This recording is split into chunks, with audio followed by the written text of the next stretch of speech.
ورحمۃ اللہ وبرکاتہ۔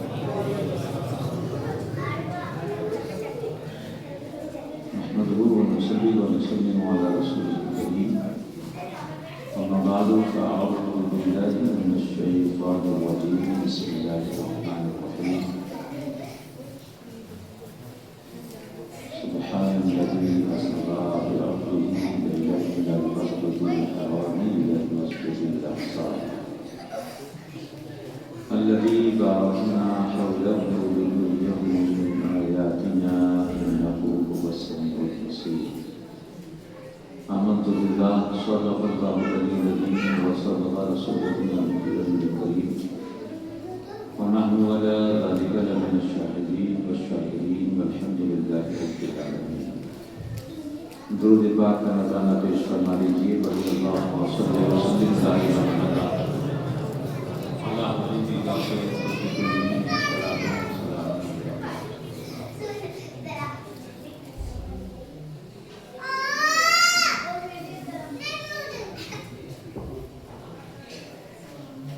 میراج مصطفیٰ کی بزم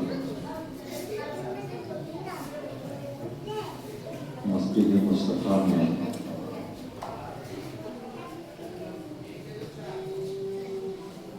اور ہم سب کا غلامی مصطفیٰ میں جمع ہونا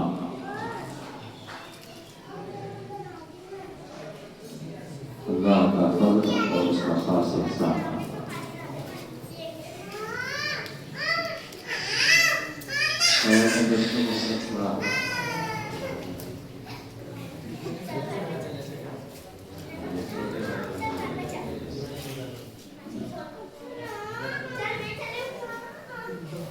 بڑے خوش نصیب ہیں ہم لوگ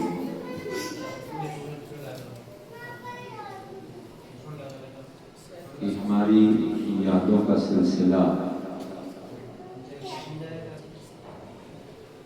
جس ذات سے وابستہ ہے، لمحہ لمحہ پل پل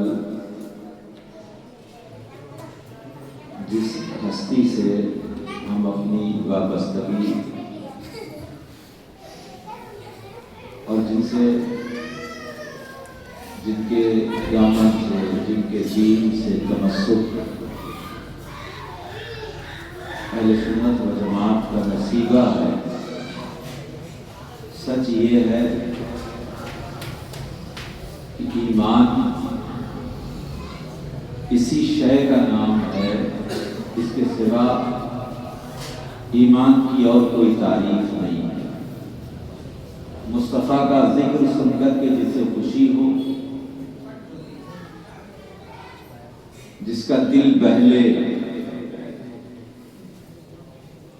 جسے اچھا لگے، ایمان کی سب سے مضبوط، سب سے محکم اور سب سے صحیح ڈیفینیشن اگر ہے تو وہ یہی ہے۔ اس کے سوا کچھ نہیں۔ قادری سمر فاؤنڈیشن کے زیر اہتمام یہ اہتمام انہوں نے بظاہر کیا، مگر یہ کروایا گیا۔ علماء جانتے ہیں کہ یہ سعادت بزور بازو نیست، تانا بخشت خدائے بخشندہ۔ ہمارا کوئی عمل، کوئی فعل اور خاص کر ذکر کی مجلس یہ سجوائی گئی ہے، یہ ماحول بنوایا گیا ہے۔ کوششیں ہیں ہماری کہ کرم کے فیصلے کہیں اور سے ہوتے ہیں، اور آج کی بزم کو جو منسوب کیا ہے وہ جشن معراج النبی سے اور جشن ہند الولی سرکار غریب نواز سے۔ اور ہم لوگ خوب جانتے ہیں، اہل سنت و جماعت کا یہ عقیدہ ہے کہ جسے چاہا در پہ بلا لیا، جسے چاہا اپنا بنا لیا۔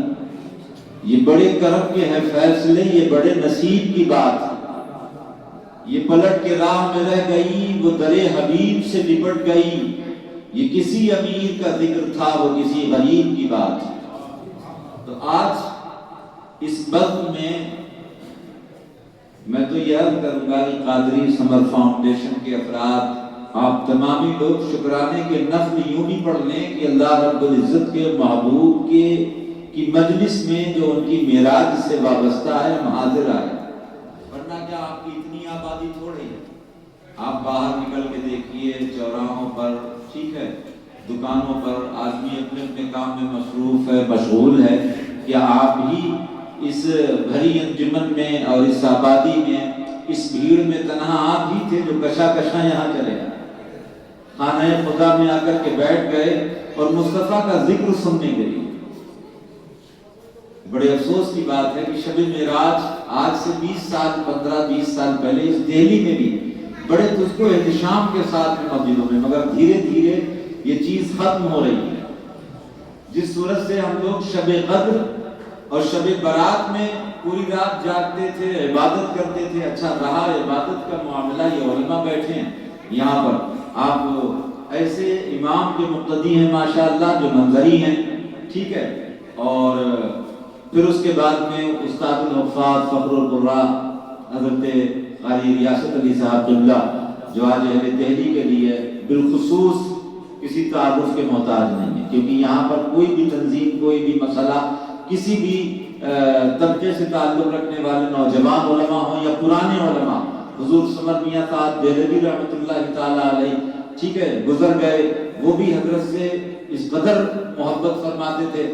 آج مفتی مکرم صاحب، ٹھیک ہے، جو بڑے علماء دہلی کے ہیں، کوئی بھی کام کرتے ہیں نمائندگی حضرت کی ہوتی ہے، تو حضرت کے تعارف کی یہاں پر کوئی ضرورت نہیں، مگر جواں سال عالم دین آج آپ کے امام صاحب ہیں رفیع حسن صاحب منظری، جو مسند افتاء پر فائز ہیں، دیگر علماء کرام، بڑی سیر حاصل آپ سے گفتگو کر چکے ہوں گے کہ جو رجب شریف کے روزے ہیں، اب جیسے کل کا روزہ ہے، ٹھیک ہے، روزے شریعت میں، دین میں 5 دن متعین کیے ہیں، اس دن روزہ رکھنا حرام ہے، ورنہ اس کے سوا آپ جب چاہیں روزہ رکھیں، اور جب روزہ آپ رکھتے ہیں تو آپ خوب جانتے ہیں، جب سحری میں آپ سحری کھاتے ہیں تب بھی بھلے ہی آپ کو وہ نیت عربی میں نہ یاد ہو، مگر آپ دل میں یہ خیال ضرور لاتے ہیں پروردگار میرا روزہ یہ تیرے لیے۔ جب روزہ اللہ کے لیے ہے تو مولوی کو گھٹن کیوں، تکلیف کیوں؟ ہماری نماز آج نماز کا تحفہ ملا، آج رات ہم خوب نماز پڑھتے ہیں، ہو سکتا ہے اللہ آج کی رات کے وسیلے سے ہمیں مستقل نمازی بنا، تو نماز بھی اللہ کی، روزہ بھی اللہ کا، اور اللہ نے پیدا ہی ہمیں اس لیے کیا ہے کہ ہم نماز بھی پڑھیں اور روزہ بھی رکھیں۔ کلام پاک صاحب ببانگ دوحل اعلان کرتا ہے، رب ارشاد فرماتا ہے، ہم نے جناتوں کو اور انسانوں کو اپنی عبادت کے لیے پیدا کیا۔ تو اب کل کے روزے کو بعض ہمارے بڑے بوڑھے جو ہیں وہ ہزاری روزہ سے بھی تعبیر کرتے ہیں۔ برسبیل تنزل یہ باتیں آ رہی تو میں آپ سے عرض کر رہا ہوں، ایسا مفہوم حدیث میں موجود ہے۔ اللہ کے رسول نے اپنے ایک صحابی سے ارشاد فرمایا تھا کہ اگر ایک روزہ یہ رجب کے مہینے میں رکھ لیتے تو اللہ تعالیٰ ان کو عذاب نہ دیتا اور 1000 روزوں کا ثواب بھی دیتا۔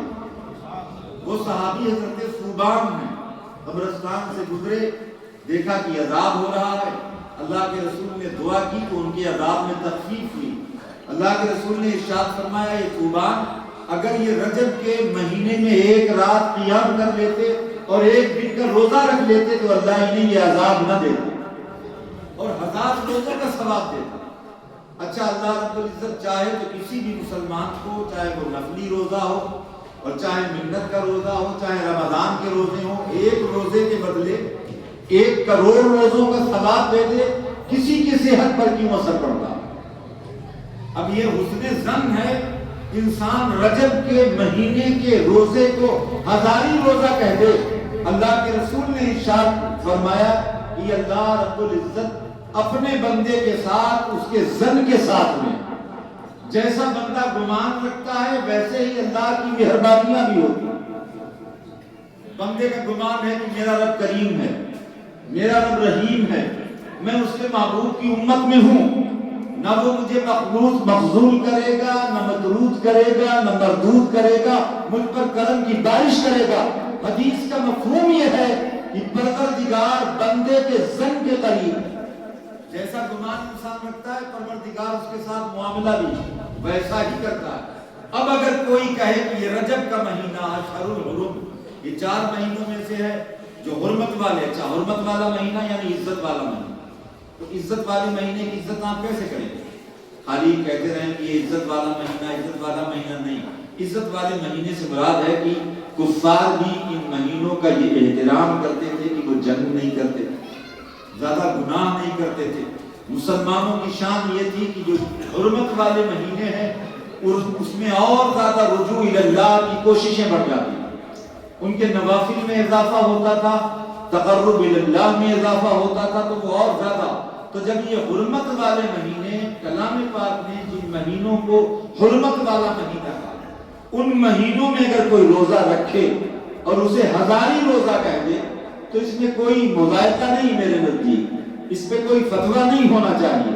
اشہر الحرم، رجب کا مہینہ، ان رجب شہر اللہ، رجب اللہ کا مہینہ ہے، تو نماز بھی اللہ کی، روزہ بھی اللہ کا، اور یہ بندہ بھی اللہ کا، اور اللہ نے پیدا ہی اس لیے کیا، وما خلقت الجن والانس الا لیعبدون، ہم نے جناتوں اور انسانوں کو پیدا ہی اس لیے کیا کہ وہ میری عبادت کریں۔ اب روزہ عبادت نہیں تو کیا؟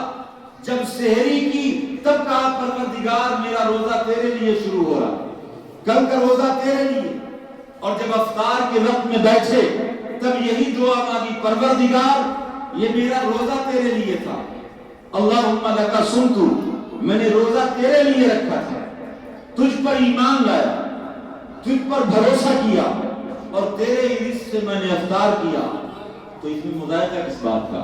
یہ برسبیل تنزل باتیں آ رہی۔ پھر اس کے بعد یہ مبارک مہینہ، حرمت والا مہینہ، متواتر روایات سے یہ ثابت ہے کہ اللہ کے رسول اسی ماہ مبارک اپنے رب کو ماتھے کی آنکھ سے اس شان سے دیکھ کے آئے کہ ما زاغ البصر وما طغى، مصطفیٰ نے ایک پلک بھی نہ جھپکی، ایک ٹک اپنے رب کو دیکھتے ہیں۔ یہ رب نے ارشاد فرمایا، اور اللہ تعالیٰ نے معجزہ معراج کو اس آن بان شان کے ساتھ بیان کیا۔ ابھی کتنا پیارا کلام پڑھا، آج کی رات ہے، آپ سبحان اللہ کہہ رہے ہیں، قاری صاحب تلاوت فرمائیں، آپ سبحان اللہ کہیں، مگر یہ مصطفیٰ کی معراج ایسی ہے کہ خود پروردگار کہہ رہا ہے سبحان الذی اسری، پاک ہے وہ ذات جس نے سیر کرائی، آپ سبحان اللہ کہہ رہے ہیں۔ کیوں؟ تلاوت اچھی ہے، نعت اچھی ہے، تقریر اچھی ہے، خطاب اچھا ہے، عمارت اچھی ہے، صورت اچھی ہے، مگر پروردگار کو نبی کی معراج اتنی اچھی لگی کہ خود کہہ دیا سبحان الذی اسری، پاک ہے وہ ذات جس نے سیر کرائی اپنے خاص بندے کو رات کے تھوڑے سے حصے میں، مسجد حرام سے مسجد اقصی تک، ٹھیک ہے، اور پھر رب ارشاد فرماتا ہے کیوں کروائی؟ اس لیے کروائی لنُرِيَهُ مِنْ آیاتنا، تاکہ میں دکھاؤں اپنے محبوب کو اپنی نشانیاں دکھاؤں۔ اچھا، اس کے اسباب کیا تھے معراج کے؟ بہت ساری توضیحات کی ہیں علماء نے کہ مصطفیٰ کو معراج کیوں ہوئی، اس کی وجہ کیا تھی؟ اس کی وجہ یہ تھی کہ اللہ کے رسول صلی اللہ علیہ وسلم کو کفار نے کبھی کچھ دعوے دیے، طبیعت کچھ ملول ہوئی، بہت ساری باتیں تھیں، بہت سارے اسباب تھے، تو اللہ تعالیٰ نے فرمایا کہ محبوب سیر کو آ جائے۔ یہ ابو جہل بکواس کر رہا ہے اور تانے دے رہا ہے اور کچھ گرانی محسوس ہو رہی طبیعت پر، زمانے والوں نے خود تک کیا، آپ سیر کو آ جائیں، ہم آپ کو سیر کروا دیتے ہیں۔ ہمارے یہاں کبھی کچھ ایسا ماحول ہوتا ہے، گھٹن ہوتی گھر میں، تو کہتے ہیں چلو تھوڑا باہر ٹہل کے آتے ہیں۔ اللہ تعالیٰ نے انتظام فرمایا معراج کے لیے، کیا انتظام! وہی تو اعلیٰ حضرت کہتے ہیں، سروری پشوری رسالت، جب عرش پر جلوگر ہوئے تھے، نئے نرالے طلب کے ساماں عرب کے مہمان کے لیے، وہی تو اب تک چھلک رہا ہے، وہی تو جو من ٹپک رہا ہے، نہانے میں جو گرا تھا پانی کٹورے تاروں نے بھر لیے تھا۔ تو یہ قصیدہ معراجیہ، اس کے حوالے سے گفتگو شروع ہوئی، کچھ منطق کے بھی پہلو آ جائیں گے، مگر میں آپ سے اپنے عنوان کے تحت ہی گفتگو کروں گا۔ اللہ کے رسول صلی اللہ علیہ وسلم کو جو معراج ہوئی، اس کے اسباب بہت سارے تھے۔ ایک تو یہ سبب تھا کہ نبی کو اللہ تعالیٰ وہ معجزہ دیتا ہے جس زمانے میں نبی مبعوث ہوا، اس زمانے میں جس کمال و ہنر میں زیادہ ترقی کی، اللہ تعالیٰ اس زمانے کے کمال و ہنر کو توڑنے کے لیے، مسمار کرنے کے لیے، دیکھیے اللہ کی سنت کیا ہے علماء کرام دل بخیر، اللہ کی سنت یہ ہے کہ جس زمانے میں آدمی جتنی ترقی کر لے، ترقیاں عروج پر ہوں، اور پھر اس زمانے میں نبی آئے، اللہ کی سنت یہ ہے کہ ساری ترقیاں نبی کے زیر قدم ہوں، ساری ترقیاں نبی کے آگے سر نگو ہو جائیں، اللہ ساری ترقیوں کو مسمار کر کے اپنے نبی کو ایسی ترقی دیتا ہے کہ زمانے کا کوئی یہ نہ کہہ سکے کہ ہم نبی کے برابر ہیں، کوئی یہ نہ کہہ سکے، کوئی یہ دعویٰ نہ کر سکے کہ یہ نبی کیسے ہیں۔ ہم نے تو طب میں، میڈیکل سائنس میں، ہم نے عروض و بلاغت میں، فلسفے میں، منطق میں کمال حاصل کر لیا، یہ نبی کیسا ہے جسے فصاحت و بلاغت سے کوئی سروکار نہیں، یہ نبی کیسا ہے کہ جس نے ہم جیسی ترقی نہ کرنی۔ اللہ کی سنت یہ ہے کہ جس زمانے میں لوگ جس چیز پر ناز کرتے تھے، اللہ تعالیٰ اپنے نبی کو ان کے ناز کو توڑنے کے لیے وہی معجزہ عنایت فرمایا۔ حضرت عیسیٰ علیہ السلام کے زمانے میں لوگ علم طب یعنی حکمت، میڈیکل سائنس جسے کہتے ہیں، اس میں بہت زیادہ عروج، یعنی بڑی بڑی بیماریاں اچھی کر لیتے تھے۔ اب حضرت عیسیٰ علیہ السلام اس زمانے میں وہ معجزہ نہ پاتے تو اس زمانے کے ڈاکٹر یہ کہہ دیتے کہ آپ نبی ہیں، آپ کو تو یہ بھی نہیں معلوم ہم فلاں مریض کو اچھا کرتے ہیں، فلاں مریض کو اچھا کرتے ہیں، آپ کیسے اللہ کے منتخب بندے ہیں، نبی ہیں، جو اللہ کا منتخب اور چنندہ بندہ ہو اور اسے میڈیکل سائنس نہ آتی ہو، اسے طب نہ آتا ہو، اسے حکمت نہ آتی ہو۔ اللہ تعالیٰ نے اپنے نبی کو ایک معجزہ عنایت فرمایا، اور معجزہ یہ دیا کہ یہ بیماروں کو اچھا کرتے ہیں، عیسیٰ تم مردے کو ٹھوکر مارو، اسے زندگی دے دو تاکہ ان کا میڈیکل سائنس دھڑا کا دھڑا رہے اور زمانہ مبہوت ہو جائے، اور یہ کہنے پر مجبور ہو جائے کہ میڈیکل سائنس مریضوں کو اچھا کرتی ہے، اللہ کا نبی وہ ہوتا ہے جو مریضوں کو نہیں مردوں کو زندہ کرتا ہے۔ اس زمانے کا کمال و ہنر ڈھیر ہو گیا۔ اب زمانہ آیا حضرت موسیٰ علیہ السلام کا، اس زمانے میں جادوگر، اور جادوگری ہی کے ذریعے سے آج بھی ایک جادوگر ہے ہمارے یہاں، اور اس نے اپنے قابو میں کر رکھے ہیں جادوگر جو باقی کے جادوگر ہیں۔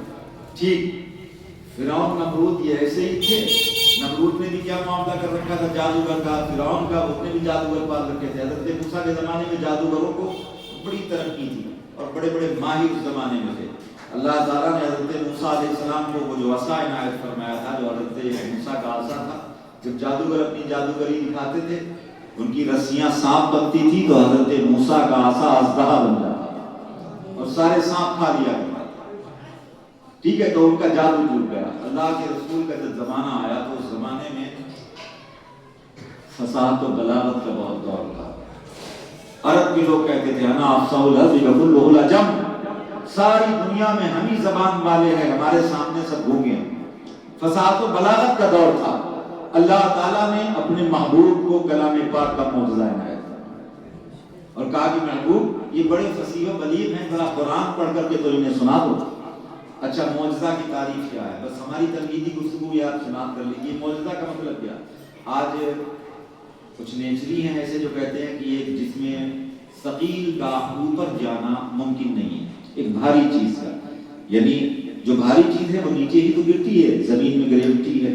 جو سیب کا ایک مصنف ہے، علماء یہاں پر سمجھ گئے، اس نے کہا کہ یہ سیب زمین ہی پر کیوں گرا، اوپر کیوں نہیں گیا؟ جو بھاری چیز ہے وہ نیچے جاتی ہے، اوپر نہیں جا سکتی۔ تو وہ جو نیچریوں کا سردار بھائی سر سید جنہیں کہتے ہیں، ٹھیک ہے، انہوں نے بھی کہا کہ معراج نہیں ہوئی، حالت منام میں ہوئی معراج۔ مصطفیٰ جسم کے ساتھ نہیں گئے، اگر جسم کے ساتھ جانے کا دعویٰ مصطفیٰ نہ کرتے تو ابو جہل کبھی اعتراض نہیں کرتے۔ اللہ کے رسول نے یہی ارشاد فرمایا کہ میں جسم کے ساتھ مسجد حرام سے مسجد اقصی تک گیا۔ ابو جہل پوچھنے لگا کہ لو بات بن گئی، ہر ہتھ گھنٹہ میں نے اپنایا مگر لوگوں کو ایمان سے برگشتہ نہیں کر سکا۔ مگر اب مکے سے لے کر کے فلسطین تک کا 1 مہینے کا راستہ، اور یہ کہتے ہیں کہ رات کے تھوڑے سے حصے میں میں وہاں گیا اور پھر واپس آ گیا، لو اب بات بن گئی۔ سب سے پہلے بچپن کا دوست تھا حضرت ابو بکر کے پاس پہنچا، کنڈی کٹکھٹائی، کہا ابو بکر ادھر آؤ، کچھ سنا تم نے؟ کہا نہیں۔ تو بولا اگر کوئی یہ کہے کہ ہم رات کے تھوڑے سے حصے میں مسجد حرام سے مسجد اقصیٰ تک گئے تو عقل مانتی ہے؟ تو حضرت ابو بکر نے فرمایا نہیں، عقل تو نہیں مانتی۔ تو ابو جہل نے کہا کہ تو بات بن گئی، اس لیے اتنا کام میں کروں گا۔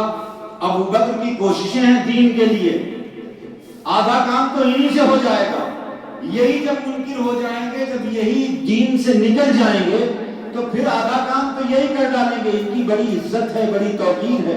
حضرت ابو بکر کی شان ایسی شان ہے کہ اللہ کے رسول ارشاد فرماتے ہیں میں نے سب کا احسان اتار دیا، ابو بکر کا احسان کل میدان قیامت میں اللہ میری طرف سے اتارے۔ یہ شان حضرت ابو بکر کی ہے۔ حضرت ابو بکر رضی اللہ تعالیٰ عنہ کے والد حضرت قحافہ جب ایمان لانے کو ہوئے سرکار کے پاس میں لے کر کے آئے تو حضرت سرکار نے ارشاد فرمایا ابو بکر انہیں کیوں لے کر کے آئے؟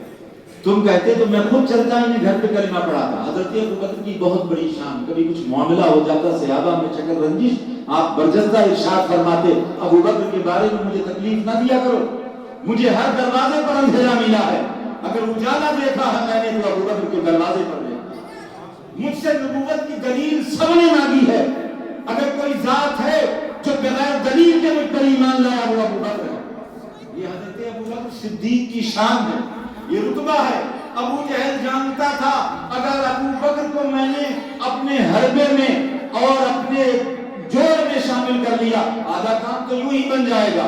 حضرت ابو بکر سے کہنے لگا کوئی کہے یہ بات عقل میں آتی ہے؟ حضرت ابو بکر نے کہا نہیں، یہ بات تو عقل میں نہیں آتی اور کسی کی بھی عقل میں نہیں آئے گی۔ ابو جہل اچھل پڑا اور پھر اس کے بعد میں کہنے لگا یہ تم بتاؤ تمہارے دوست کہتے ہیں کہ رات کے تھوڑے سے حصے میں مسجد حرام سے مسجد اقصیٰ تک گئے۔ تو حضرت ابو بکر صدیق نے فرمایا کہ اگر وہ کہتے ہیں تو پھر ٹھیک کہتے ہیں، اگر وہ کہتے ہیں تو ٹھیک کہتے ہیں۔ ابو جہل بولا ابھی تمہاری عقل کہاں گئی؟ ابھی تو تم کہہ رہے تھے کہ کوئی عقل میں نہیں آتی۔ حضرت ابو بکر نے فرمایا کہ تو نے یہ کہا تھا کہ کوئی کہے کہ میں مسجد حرام سے مسجد اقصیٰ تک گیا تب یہ بات عقل میں نہیں آتی۔ تو نے یہ کب کہا تھا؟ مصطفیٰ نے کہا، تو نے کہا تھا کوئی مصطفیٰ کوئی نہیں ہے، وہ رب رسول ہے۔ آج جو اپنی طرح کہتے ہیں نا ہماری طرح انسان ہے۔ حضرت ابو بکر فرما رہے ہیں ابو جہل سے تو یہ کہہ رہا ہے کوئی کہے، تو نے یہ کب کہا تھا؟ تو سمجھتا ہے مصطفیٰ کوئی ہے، مصطفیٰ کوئی نہیں ہے، مصطفیٰ رحمت للعالمین ہے، وہ سید المرسلین ہے، تو نے یہ کب کہا تھا؟ اور سن ابو بکر تو کہہ رہا ہے کہ مسجد حرام سے مسجد اقصیٰ تک ایک پل میں آئے گئے۔ مصطفیٰ اگر یہ کہے کہ ہم عرش خدا پر بھی گئے تھے تو ابو بکر اس کا بھی اقرار کرے۔ یہ آگے کی بات بتا دی حضرت ابو بکر صدیق نے، لہذا یہ شان حضرت ابو بکر صدیق کی۔ تو معجزہ کہتے ہیں عجز البشر بکمالہ، یہ ڈیفینیشن ہے معجزہ کی۔ معجزہ کہتے ہی ہیں کہ انسان کی عقل جس چیز کو تسلیم نہ کر پائے، یعنی انسان جیسے درخت چلتے نہیں، پتھر بولتے نہیں، دریا رکتا نہیں، چاند پھٹتا نہیں، سنگریزے، یہ ایسا ہوتا ہے کیا؟ پیڑ کی عادت کیا ہے؟ ایک جگہ پر کھڑا ہے۔ انسان کی عادت چلنا پھرنا ہے، پیڑ کی عادت بھی یہ نہیں ہے کہ وہ چلے، پتھر بولتا نہیں، دریا کبھی رکتا نہیں، دریا رک جائے، پتھر بولنے لگے، پیڑ چلنے لگے، چاند پھٹ جائے، یہ عادت تو نہیں ہے۔ مگر اللہ تعالیٰ نے ان کی عادت یہ بنائی کہ پیڑ جمع رہتا ہے، پتھر بولتے نہیں، یہ انتظام پروردگار کا ہے۔ مگر جب نبی کہتا ہے پروردگار یہ سارا نظام تیرے دست قدرت میں ہے، مانا کہ پیڑ چلتے نہیں مگر آج میرے لیے چلوا دے، پتھر بولتے نہیں میرے لیے بلوا دے، چاند پھٹتا نہیں میرے لیے پھٹوا دے، جب یہ نبی عرض کرتا ہے تو پھر نظام قدرت تبدیل ہو جاتا ہے، نظام قدرت تبدیل ہو جاتا ہے، زمانے کے لوگ مضبوط ہو جاتے ہیں۔ معجزے سے مراد یہ کہ جہاں انسان عاجز ہو جائے، عاجز سے مراد کہے کہ نہیں میرے بس کی بات نہیں، تو جن کے بس کی بات تھی انہوں نے سمجھا، انہوں نے جانا، اور جن کے بس کی بات ہی نہیں وہ معجزے کا انکار کر رہے ہیں۔ آج تک کہتے ہیں جس میں ثقیل آسمان میں خربت تیام نہیں، یعنی آسمان پھٹتا اور ملتا نہیں ہے تو جسم ثقیل اوپر کیسے جا سکتا ہے؟ یہ سارے فلسفے ہیں، فلسفے کی اباطیل و مزخرفات ہیں، بلکہ حضرت شیخ عبداللہ محدث دہلوی فرماتے ہیں کہ لوگ اس بات پر تعجب کرتے ہیں کہ مصطفیٰ اوپر کیسے گئے، اور جو ایمان والے ہیں وہ اس بات پر تعجب کرتے ہیں مصطفیٰ نیچے کیسے آئے۔ اوپر جانا، اوپر ہی تو تھے مصطفیٰ 63 سال کے لیے ہمارے لیے یتیموں نے، بیواؤں نے، غریبوں نے، لاچاروں نے پکارا ایک تھوڑے سے لمحے کے لیے، صرف 63 سال کے لیے یہاں زمین پر تشریف لائے، ورنہ تو لا یفارق حضرت اللہ ابدا، مصطفیٰ ایک گھڑی بھی اپنے رب سے جدا نہیں ہوتے۔ جب سے ان کے نور کو پیدا کیا اللہ نے اپنے قرب خاص میں رکھا، اور مہو سال بھی نہیں تھے، ہزاروں اربوں کروڑوں سال، یہ مثال دے رہا ہوں صرف آپ کو سمجھانے کے لیے، ورنہ سال بھی نہیں تھے۔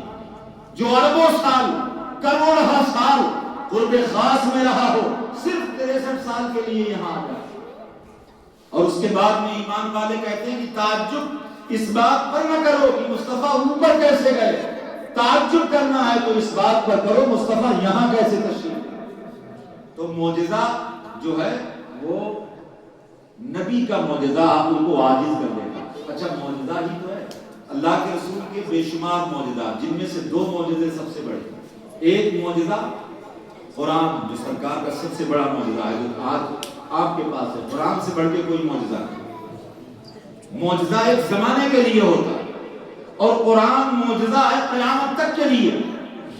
معجزے کا مطلب یہ ہے کہ انسان عاجز آ جائے۔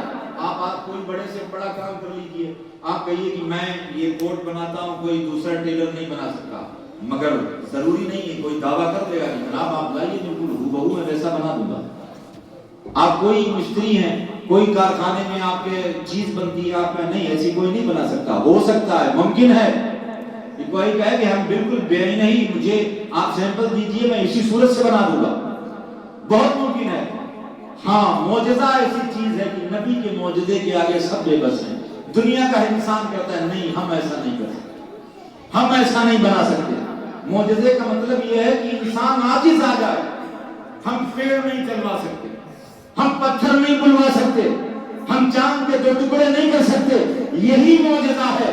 عجز البشری بکمالہ، انسان کے سارے کمالات جس کے سامنے عاجز آ جائے اسے معجزہ کہتے ہیں۔ قرآن معجزہ ہی تو ہے کہ آج یورپ عاجز ہے، یہودی عاجز ہیں، عیسائی عاجز ہیں۔ 1400 سالوں سے قرآن ان کے چہروں پر زنات درد تماچے لگا رہا ہے اور کہہ رہا ہے فاتو بسورۃ من مثلی۔ اے امریکہ، اے یورپ کی دنیا، ہوائی جہاز بنانے والوں، پیٹریاٹ میزائل بنانے والوں، بم بارود بنانے والوں، چاند کی دھرتی کو قدموں سے روکنے والوں، تم نے سب کچھ بنا ڈالا، فاتو بسورۃ من مثلی، قرآن جیسی ایک چھوٹی سی سورت بنا دو، ایک چھوٹی سی سورت بنا دو۔ یورپ کہتا ہے ہمارے بس کی بات نہیں ہے، امریکہ کہتا ہے، آپ سمجھتے ہیں کہ انگریز قرآن نہیں پڑھتے، بہت بہترین پڑھتے ہیں، ان کو تفسیر پر عبور ہے، قرآن بھی پڑھتے ہیں، کیا قرآن کی یہ سورت نہیں پڑھتے ہیں؟ 14 صدیوں سے یہود و نصارہ کو، پوری دنیا کے مستشرقین کو چیلنج کر رہا ہے کلام پاک کا یہ اعلان کہ تم ایک چھوٹی سی سورت بنا دو۔ جس نے ہوائی جہاز بنا دیا، موبائل بنا دیا، کیا کیا نہیں بنایا، کمپیوٹر بنا دیا، ایک چھوٹی سی سورت کیوں نہیں بنا کے؟ کسی دن اخبار میں ٹیلی ویژن پر ڈیبیٹ ہو رہی ہے اسلام کو لے کر کے، اسلام کے قوانین کو لے کر کے، اسلام کے رسم و رواج کو لے کر کے، روزانہ جاہل سے جاہل اور ایسے ایسے لوگ ہیں جو بکواس کر رہے ہیں، کیوں نہیں کہہ دیتے کہ ہم قرآن کی طرح صورت بنا دیں گے؟ قرآن کا چیلنج، کبھی کسی چیز پر اعتراض، کبھی کسی چیز پر اعتراض۔ قرآن کی آیتیں آج وہ جاہل بھی پڑھ رہے ہیں جنہیں کچھ بھی نہیں آتا ہے، ہندی میں قرآن شریف کھول لیا، پڑھتے ہیں اور لوگوں کو دکھاتے ہیں کہ ہم بہت بڑے وِدوان ہیں، ہم بہت بڑے علم والے ہیں، قرآن کا علم بھی رکھتے ہیں، اور بہت سارے بظاہر جن کا نام مسلمان ہے وہ بھی پہنچ رہے ہیں 5000 کے چکر میں اور اسلام کا تماشا بنوا رہے ہیں۔ مراد اور مقصود یہ ہے کہ آج بھی لوگ قرآن پڑھتے ہیں تو کیا یہ سورت نہیں پڑھتے؟ فاتو بسورۃ من مثلی، قرآن کہہ رہا ہے چھوٹی سی سورت لے آؤ، اس جیسی ایک سورت بنا دو۔ تم نے سب کچھ بنایا، تاج محل بنایا، لال قلعہ بنایا، انڈیا گیٹ بنایا، تم نے نہ جانے کیا بنا دیا، ایک چھوٹی سی سورت کیوں نہیں بنا دیتے؟ 14 صدیاں بیت گئیں، آج تک کسی میں ہمت نہ ہوئی کہ کلام پاک جیسی ایک چھوٹی سی سورت لے کر کے آئے، اسی کو معجزہ کہتے ہیں۔ قرآن کے معجزے نے پوری دنیا کو عاجز کر دیا، ایک چھوٹی سی سورت نہ بنا سکا، اور بہت کوشش کی تھی، بہت کوشش کی تھی، مکے میں یہ تو یہاں کے لوگ ہیں، یہ جانتے ہیں، علماء بیٹھے ہیں، ٹھیک ہے، بڑے بڑے شعراء تھے اس زمانے میں، قادر الکلام شاعر تھے اس زمانے میں، لہذا اور ان کا کام کیا تھا؟ وہ شاعری کرتے تھے، غزل لکھتے تھے اور خانہ کعبہ میں جا کر کے ٹانگ دیتے تھے، لہذا پورے سال شعراء اس پر تباہ آزمائی کرتے تھے، پھر جس کا کلام سب سے اچھا ہوتا تھا وہ کلام پھاڑ کے پھینک دیا جاتا تھا، دوسرا کلام لگا دیا جاتا تھا جس کا سب سے اچھا ہوتا۔ ایک مرتبہ اشارہ ہوا کہ محبوب یہ کلام اپنا لگاتے ہیں نا، کعبے میں جا کے چشمہ کرتے ہیں، کعبے کی دیوار پر آپ کلام پاک کی سب سے چھوٹی صورت جا کر کے لگا دیں۔ عرب کے فصیح و بلیغ لوگ جہاں موجود تھے وہاں خانہ کعبہ میں کلام پاک کی چھوٹی سی صورت بظاہر انا اعطیناک الکوثر فصل لربک وانحر ان شانئک هو الابتر یہ لٹکا دی گئی، مدتیں بیت گئی، لوگ شعر لکھتے رہے، کلام لکھتے رہے، فصاحت و بلاغت کا مرقع بنا کر کے لوگ لاتے، اور جب اس سورہ مبارکہ کو دیکھتے اپنی جیبوں میں اپنا کلام رکھتے اور واپس چلے جاتے۔ عرب کا سب سے بڑا شاعر آیا اور اس نے آنے کے بعد میں جب دیکھا انا اعطیناک الکوثر فصل لربک وانحر ان شانئک هو الابتر لکھا ہوا دیکھا، جمع کیا لوگوں کو، آؤ آؤ اس کے آگے اب میں کچھ لکھوں گا۔ خوشی کی لہر دوڑ گئی پورے مکے میں، ایک زمانہ ہو گیا محمد عربی پر نازل ہونے والے کلام کو مکے میں خانہ کعبہ میں لگایا گیا ہے، آج تک کوئی جواب نہ دے سکا۔ آج عرب کا سب سے بڑا مشہور شاعر آیا ہے، ہو سکتا ہے آج اس کا جواب دے دے۔ قلم منگوایا گیا، کاغذ منگوایا گیا، اور اس نے جب لکھنا شروع کیا تو وہ پڑھتا جا رہا تھا انا اعطیناک الکوثر فصل لربک وانحر ان شانئک هو الابتر۔ قلم منگوا کر کے اس نے آگے لکھا تھا تو یہی لکھا تھا ما ھذا قول البشر، یہ کسی انسان کا کلام ہو ہی نہیں سکتا۔ یہ ہے وہ فصاحت و بلاغت۔ تو قرآن اللہ کے رسول کا سب سے بڑا معجزہ، اور اس کے بعد میں نبی کا معراج کا معجزہ جو ہے، قرآن کے بعد سب سے بڑا معجزہ جو ہے وہ معجزہ معراج۔ اب معراج ہے کیا؟ اس کو آپ پڑھیے، اس مختصر سے وقت میں سیرت پڑھیں اللہ کے رسول صلی اللہ تعالیٰ علیہ وسلم کی، اور سیرت سے ہی اجالے ہوئے۔ یہ علماء بیٹھے ان سے پوچھے کہ معجزہ دیکھ کر کے کتنے لوگ ایمان لائے؟ سرکار کے اکثر صحابہ معجزہ دیکھ کے ایمان نہیں لائے، رسول اللہ کا اخلاق کریمہ دیکھ کے ایمان لائے، نبی کی سیرت پڑھ کے ایمان لائے، مصطفیٰ کے شب و روز دیکھ کے ایمان لائے۔ حضرت ابو بکر ہوں، حضرت عمر فاروق نے کیا معجزہ دیکھا تھا؟ نہیں، وہ تو ننگی تلوار لے کر کے آ رہے تھے۔ مصطفیٰ نے کہا آنے دو عمر کو۔ امیر حمزہ کہہ رہے تھے کہ اگر خیر کی نیت سے آتا ہے تو ٹھیک ہے، اگر بدی کی نیت سے آتا ہے تو اسی کی تلوار سے اس کی گردن اڑا دوں گا۔ مصطفیٰ نے جب دیکھا عمر آ رہے ہیں، اور جب رحمت بھری نظر پڑی اور مصطفیٰ نے قریب کیا، جب چادر بچھائی، یہی وہ اخلاق کریمانہ تھا۔ حضرت عمر دامن اسلام سے وابستہ ہوا۔ حضرت عثمان غنی نے کون سا معجزہ دیکھا؟ حضرت علی نے کون سا معجزہ دیکھا؟ ہم لوگ آج ہیں کہ کرامتوں کے اور معجزوں کے ڈھونڈتے رہتے نا کوئی چمتکاری بابا مل جائے۔ کرامتیں ہم کو بہت پسند کرتے ہیں، کرامت ایک بہت معمولی سی چیز ہے اللہ والے کے لیے۔ ہم لوگ دیکھتے ہیں نا چمتکار ہونا چاہیے، کوئی کرامت ہونی چاہیے۔ ایک اللہ والے ہیں، ان سے پوچھا گیا کہ آپ کی بھی کوئی کرامت ہے؟ انہوں نے کہا ہاں ہے، کیوں نہیں میری کرامت؟ کہا پھر دکھائیے۔ بولے اس سے بڑی کرامت کیا ہو سکتی ہے؟ مجھ جیسا گناہگار اس زمین پر زندہ کھڑا۔ ہاں بھائی اس سے بڑی کرامت کیا ہو؟ انہوں نے کہا کہ مجھ جیسا پاپی، مجھ جیسا بدعمل زمین پر کھڑا ہے محفوظ، عمل تو ایسے تھے کہ میں زمین میں پھنسا دیا جاتا، پھر بھی اللہ کا کرم دے کہ زمین پر موجود ہوں، اس سے بڑھ کے کرامت کیا ہو سکتی؟ یہ کرامت۔ اور آج ہم چمتکاری بابا تلاش کرتے پھرتے ہیں، ادھر ادھر مارے مارے پھر رہے ہیں۔ لہذا سرکار اگر معجزے کے زور پر ہی، وہ تو انسانوں کو انسان بنانے کے لیے آئے۔ اگر آپ جو ہے وہ ابو جہل سے کہہ دیتے کہ ابو جہل مجھے تیری ضرورت کیا ہے، میں تو کمزوروں سے کلمہ پڑھوا دوں گا، میں تو دریاؤں کو روک دیتا ہوں، پیڑوں کو چلوا دیتا ہوں، میں تو چاند کو دو ٹکڑے کر دیتا ہوں، مجھے تیری ضرورت کیا ہے؟ مگر اللہ کے رسول انسانوں کو انسان بنانے آئے، اپنی سیرت کے اجالوں سے تمام انسانوں کی راہ متعین کرنے کے لیے آئے تھے، روشنی کے اجالے دینے کے لیے آئے تھے کہ دنیا سیرت پڑھے۔ اور یہی وجہ ہے کہ اللہ تعالیٰ نے اپنے محبوب کی سیرت کا لمحہ لمحہ محفوظ کرا۔ اور کلام پاک میں ارشاد فرما دیا مسلمانوں مصطفیٰ کی سیرت مصطفیٰ کی زندگی تمہارے لیے بہترین نمونہ عمل، مصطفیٰ کی لقد کان لکم رسول اللہ فی اسوۃ حسنہ، مصطفیٰ کی سیرت مصطفیٰ کی حیات طیبہ تمہارے لیے روشنی کا مینار ہے۔ زندگی کے جس شعبے میں تمہیں ہدایت کی ضرورت ہو مصطفیٰ کو دیکھ لینا، تمہیں اجالے مل جائے۔ تم باپ ہو تو فاطمہ کے باپ کو دیکھو، تم نانا بن گئے ہو حسن و حسین کے نانا کو دیکھ لو، تم اگر باپ ہو تو ابراہیم کے باپ کو دیکھ لو، تم اگر سماج سدھارک ہو تو مصطفیٰ کی زندگی کو پڑھ لو۔ زندگی کے جس حصے میں اجالے کی ضرورت ہو آپ مصطفیٰ کو پڑھ لیجیے۔ اچھا ایک بات اور بس یہ تنزل آ گئی ذہن میں، مجھے بتائیے کہ 40 سال بعد آپ نے اعلان نبوت فرمایا، غلام تو 40 سال بعد ہوئے نا آپ کے، اور وہ بھی ایسے غلام کی تاریخ کے پردے پر جب سے دنیا آباد ہوئی مصطفیٰ جیسے غلام دنیا میں نہیں دیکھے، ان جیسے چاہنے والے نہیں دیکھے، مگر 40 سال تک والد صاحب بھی نہیں ہے، چچا کا سایہ مصر سے اٹھ گیا، اور اس کے سوا کون ہے، خاندان کے لوگ بھی ایسے نہیں، مگر مصطفیٰ کی سیرت کا لمحہ لمحہ آج بھی کتابوں میں محفوظ ہے۔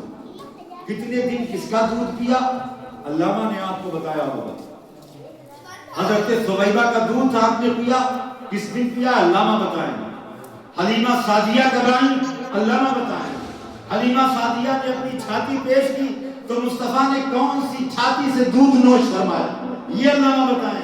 وہ کیمرہ نہیں تھا، یہ ڈیوائس زمانے میں نہیں تھے کہ کوئی کیمرے سے ایک ایک لمحہ قید کر رہا ہو، نہیں، مصطفیٰ کس وقت پیدا ہوئے بریلی کا امام کہتا ہے جس سہانی گھڑی چمکا طیبہ کا چاند اس دن روز 7 لاکھ سبحان اللہ، نعرہ تکبیر، نعرہ رسالت، مسلک اعلیٰ حضرت علماء اہل سنت، نعرہ تکبیر، نعرہ رسالت۔ مصطفیٰ کا محفوظ ہے، مصطفیٰ کب مسکرائے، کب آپ کی داڑھیں دکھائی دی، یہ بھی موجود ہے۔ کہیں ایسا ہوتا ہے دنیا میں کتنے کتنے بڑے بادشاہ ہیں، کسی کا نقش و نگار کتابوں میں اس طرح موجود ہے کوئی دنیا کا بادشاہ جس کے چاہنے والوں نے یہ محفوظ کیا ہو کہ میرے بادشاہ کے سر میں اتنے بال، ہاں صحابہ نے محفوظ کیا، سرکار کے سر میں 12,13,323 بال، ایک ایک منہ مبارک شریف ہاتھ پر رکھا ہوا ہے۔ دنیا میں کوئی انسان جس کے لیے لکھا ہو کہ دنیا میں سب کا دل داہنی بائیں طرف، مصطفیٰ کا دل سینے میں داہنی طرف، اور ہمارے دل تو ایسے ہیں، مصطفیٰ کے دل ایسے ہیں کہ حضرت جبریل کہتے ہیں کہ معراج کی رات جب سینہ چاک کیا گیا تو اس دل میں صرف دل نہیں ہے، اس دل میں 2 کان بھی ہیں، 2 آنکھیں بھی ہیں، اور کان اور آنکھ ایسے نہیں ہیں بلکہ وہ کان سننے والے ہیں، آنکھیں دیکھنے والی ہیں۔ تبھی تو پروردگار کہتا ہے لِنُرِيَهُ مِنْ آیَاتِنَا إِنَّهُ هُوَ السَّمِيعُ الْبَصِيرُ، میرے محبوب کو نشانیاں دکھانی بھی ہیں اور نشانیاں سنانی بھی ہیں، کیوں؟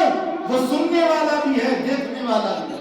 اور آج میں اس گتھیوں اور ان پہلیوں میں نہیں جانا چاہتا ہوں جو لوگ کہتے ہیں کہ حضرت عائشہ نے کہا تھا لا یدرکہ الابصار، آنکھ اسے نہیں دیکھ سکتی، حضرت عائشہ نے ضرور کہا، مگر علماء سے پوچھیں گے، بعض علماء تو کہتے ہیں کہ جب معراج ہوئی ہے مصطفیٰ کو تو حضرت عائشہ پیدا بھی نہیں ہوئی تھی، بعض علماء نے کہا کہ حوالہ عقد میں نہیں تھی، بعض علماء کہتے ہیں کہ ضبط و حفظ کی ان میں طاقت اور قوت نہیں تھی، اور وہ صرف اسی کو لیے ہوئے ہیں، لا یدرکہ الابصار دیکھ رہے ہیں، اور لِنُرِيَهُ مِنْ آیَاتِنَا کو نہیں دیکھ رہے ہیں۔ پروردگار کہتا ہے میں چاہتا ہوں، محبوب کو اس لیے بلایا میں چاہتا ہوں کہ دکھاؤں اپنی نشانیاں، اور پھر اپنی ارشاد فرمایا کوئی اعتراض نہ کرنا کہ خدا کو دیکھا نہیں جا سکتا، نشانیاں دیکھی نہیں جا سکتی، کیونکہ شیخ عبدالحق محدث دہلوی فرماتے ہیں انہو هو السمیع البصیر میں ہوا ضمیر کا مرجع جہاں اللہ ہے وہیں رسول اللہ بھی ہے،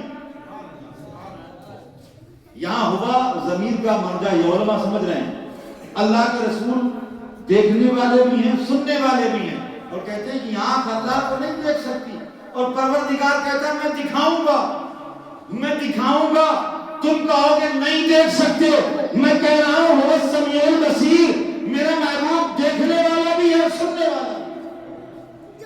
وہ کلام الہی کو سنے گا بھی اور باری تعالیٰ کو دیکھے گا بھی، اور اس شان سے دیکھے گا کہ دنیا میں جا کے اپنے چاہنے والوں سے کہے گا بھی رائیت ربی بأحسن صورۃ، میں نے اپنے رب کو حسین صورت میں دیکھا۔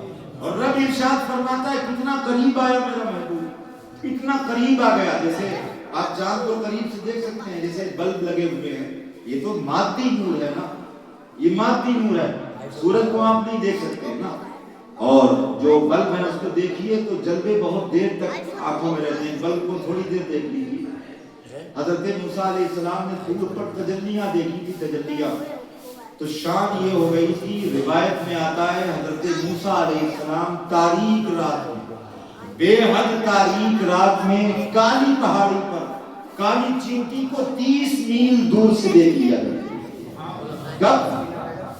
جب جلوے دیکھے اللہ کے۔ آج بھی طور پر صوفیہ بہت جاتے ہیں، اللہ والے جو ہیں نا طور پہاڑ کی طرف جاتے ہیں، جو معرفت کے مارے ہوئے ہیں، جو راہ سلوک کے نکلے ہوئے ہیں، جو معرفت ربانی کی شراب پینا چاہتے ہیں، جو ہر وقت رب رب کرتے رہتے ہیں، اللہ کے عشق میں اپنے آپ کو بھلاتے ہیں، وہ طور کی خاک چھان رہے ہیں۔ آج بھی طور پہاڑ پر بہت سارے صوفیہ کا مسکن ہے، وہاں رہتے ہیں جا کر۔ کیوں؟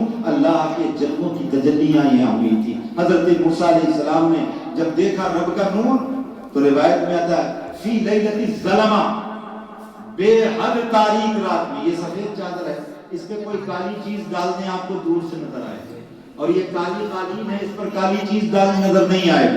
حضرت موسیٰ کی شان یہ تھی کہ بے حد کالی رات اور کالی پہاڑی پر کالی چیونٹی کو 30 میل دور، اور 1 میل میں غالباً 3 کلومیٹر ہوتے ہیں، 90 کلومیٹر سے ایک چیونٹی کو کالی رات میں کالی پہاڑی پر دیکھ لیا کرتے تھے۔ صرف تجلی دیکھی تھی، اور جس نے باری تعالیٰ کو ماتھے کی آنکھ سے معراج کی رات دیکھا، جلوے نہ دیکھے ہوں، اپنے رب کو دیکھا ہو، اس کی نظر کا عالم کیا ہوگا؟ اس کی نظر کا عالم یہ ہے، خود ارشاد فرماتے ہیں تنام عینایا ولا ینام قلبی، میرا دل، میری آنکھ سوتی ہے، میرا دل بیدار ہے۔ اللہ حضرت اسی لیے تو کہتے ہیں دور و نزدیک کے سننے والے وہ کانے لالے کرامت پہ لاکھوں سن۔ تو اللہ رب العزت فرماتا ہے کہ میں دکھانا چاہتا ہوں اپنے محبوب کو، اس شان سے بلایا۔ آخری باتیں ہیں، کہاں سرکار ہے؟ مسجد حرام میں۔ آپ ایک روایت میں پڑھیں گے کہ حجر اسود کے قریب میں یا ام ہانی کے گھر پہ سرکار ارشاد فرماتے ہیں انا بین النائم والیقظان، میں سونے اور جاگنے کی کیفیت میں تھا۔ حضرت جبریل کب آئے؟ براق لے کر کے آئے، اور کیا کہا کہ ان اللہ اشتاق الی لقائک یا رسول اللہ، اللہ تعالیٰ مشتاق ہے، آپ چلیے تشریف لے جائیے۔ سرکار ارشاد فرماتے ہیں کہ میں سو بھی رہا تھا، اور جو ایک ایسی کیفیت ہوتی ہے، کچھ نیند میں بھی ہے انسان، کچھ بیدار بھی ہے، کچھ باتیں سن بھی رہا ہے۔ حضرت جبریل تشریف لائے، اور آپ خود جانتے ہیں علامہ نے فرمایا ہوگا اپنے لبوں کو مصطفیٰ کے تلووں سے ملا۔ اللہ حضرت کرتے ہیں، ارشاد فرماتے ہیں کہ تاج روح القدس کے موتی جسے سجدہ کریں، یہ ہر چیز میں سجدہ نکال لیتے ہیں۔ اعلیٰ حضرت کا عشق دیکھیں کہ عشق کو بھی تسکین مل گئی اور شریعت کے تقاضے بھی پورے ہو گئے۔ آپ نے یہ نہیں کہا کہ جبریل سجدہ کر رہے تھے رسول اللہ کو، بلکہ جبریل کے تاج میں جو موتی لگے ہوئے تھے وہ رسول اللہ کو سجدہ کرتے ہیں۔ تاج روح القدس کے موتی جسے سجدہ کریں، رکھتی ہیں کتنا وقار، اللہ اکبر۔ یہ ایڑیوں کی شان ہے۔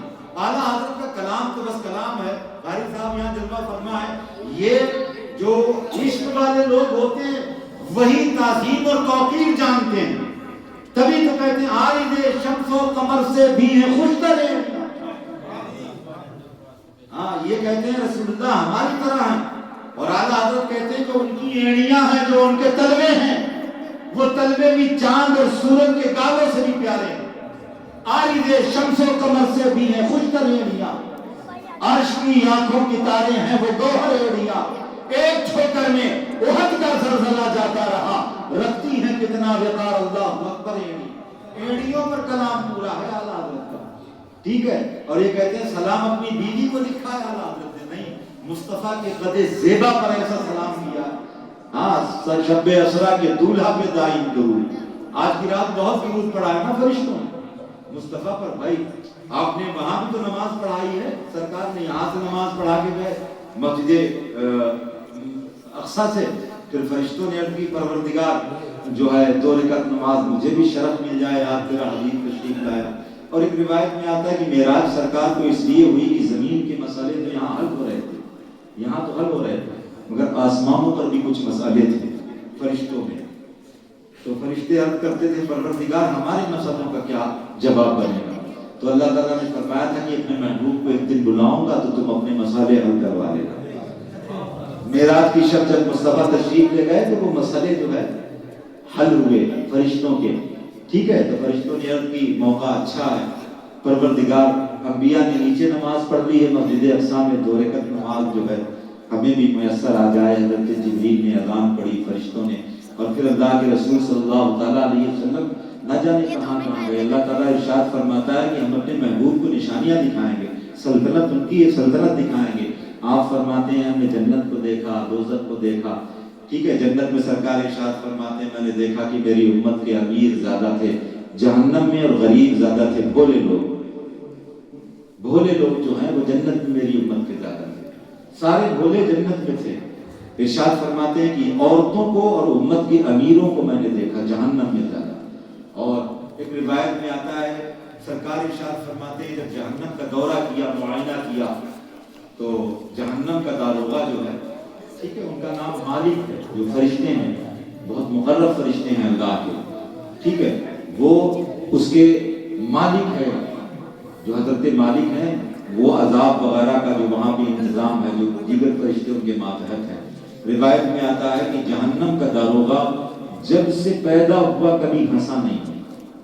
بھائی جیلر اگر جیل میں ہنسی مذاق کرے تو لوگ کہیں گے کہ یہ کوئی خاطر میں ہی نہیں رہا ہے۔ ان کا نہ ہنسنا اس بات کی علامت ہے تاکہ جہنمیوں کے عذاب میں اضافہ ہو، ان کے دل اور رنجیدہ ہوں۔ لہذا روایت میں آتا ہے کہ جب سرکار تشریف لے گئے تو داروغہ جہنم ہنسا کہ آج رحمت للعالمین تشریف لائے، جب سے پیدا ہوا کبھی نہ ہنسا اور نہ ہنسے گا۔ اب مصطفیٰ تشریف لائے ہیں، اب بھی نہ ہنسے۔ یہ مصطفیٰ ہیں جو روتے کو ہنسانے آئے ہیں۔ میرا ایمان کہتا ہے جس کی تسکین سے روتے ہوئے ہنس پڑے اس تبسم کی عادت پہ لاگو کرے۔ جہنم کو دیکھا، اس کا معائنہ کیا، فرماتے ہیں میں نے امیروں کو زیادہ دیکھا، جنت میں بھولے لوگ زیادہ تھے، جنہیں ہم لوگ بے وقوف سمجھتے ہیں نا کہ یہ بے وقوف ہیں، جہاں چاہتے ہو اس کی عزت کا تماشا بنا دیتے ہو، کوئی بات نہیں، یہ تو آخرت میں پتہ چلے گا۔ اور جو اپنی دولت پر ناز کرتے ہیں، گھمنڈ کرتے ہیں، ان وہ بھی سن لیں، ہوش گوش سے اپنے ذہنوں میں یہ بات بسا دیں کہ دولت کما رکھی ہے، ٹھیک ہے، اس پہ بلڈنگیں بنا رکھی ہیں، کوٹھیاں جن پہ لکھا ہے ھذا من فضل ربی، ٹھیک ہے، اکثر و بیشتر سب کو نہیں کہتا ہوں، دست و بازو کی کمائی ہے، آپ ریزیاں محنت سے بھی لوگ امیر بنے، مگر آسانی سے نہیں۔ بہت کم لوگ جو ہیں اپنی محنت سے کوٹھیاں بناتے ہیں، ورنہ دولت حرام جمع کرتے ہیں اور پھر کوٹھیاں بنتی ہیں، بے ایمانی کرتے ہیں، مکاری کرتے ہیں، اور پھر کوٹھی پہ لکھتے ہیں ھذا من فضل ربی۔ جو علماء بیٹھے ہیں یہاں پر تھوڑا سا غور کر لیجئے، ایک فقیہ ملت ہیں مفتی جلال الدین صاحب کی کتاب ہے، اس میں فقہی پہلیاں اور اس میں پہلی بجھائیاں پہلیاں، اس میں انہوں نے ایک پہلی لکھی ہے، وہ کون سی جگہ ہے جہاں مسلمان کلمہ پڑھے تو کافر ہو جائے۔ یہ پہلی، یعنی مسلمان کا کافر اگر کلمہ پڑھ لے تو کیا ہو جاتا ہے؟ مسلمان ہو جاتا ہے۔